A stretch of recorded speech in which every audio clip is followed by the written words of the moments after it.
Hello बच्चों, प्रश्न पढ़ते हैं।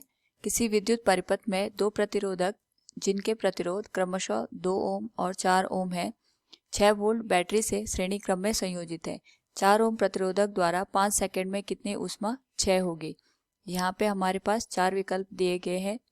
तो सबसे पहले हम यहाँ पे मुख्य अवधारणा का यूज करेंगे और यहाँ पे हमारी मुख्य अवधारणा होगी विद्युत परिपथ में ऊष्मा क्षय।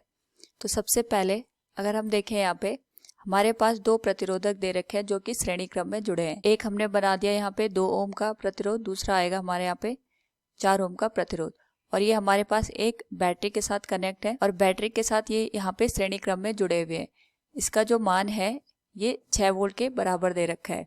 तो सबसे पहले अगर हम यहाँ पे देखें तो हम इन दोनों का तुल्यांकी प्रतिरोध यहाँ पे निकालेंगे कि श्रेणी क्रम में हमारे पास जो तुल्यांकी प्रतिरोध होता है वो दिए गए प्रतिरोधों का योग के बराबर होता है। तो यहाँ पे हमारे पास आ जाएगा R1 प्लस R2। R1 का मान हमें दे रखा है यहाँ पे 2 ओम और R2 का मान दे रखा है 4 ओम।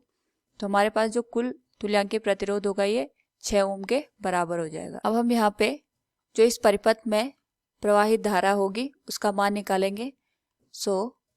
धारा का मान हो जाएगा विभवांतर बटे कुल प्रतिरोध।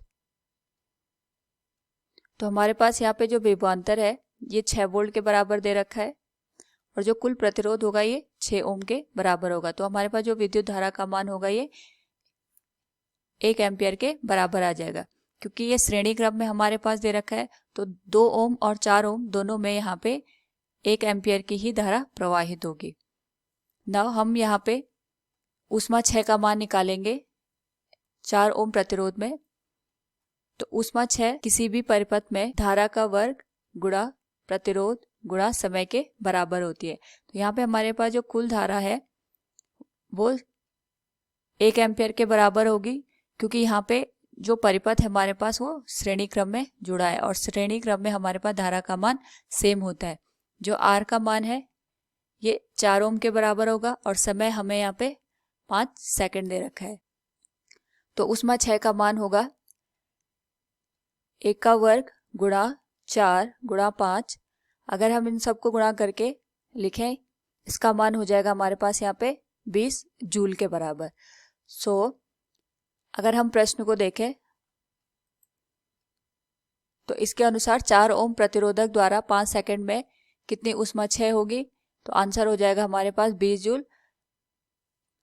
यहाँ पे जो तीसरा विकल्प है वो सही हो जाएगा। उम्मीद है आपको समझ में आया होगा। धन्यवाद।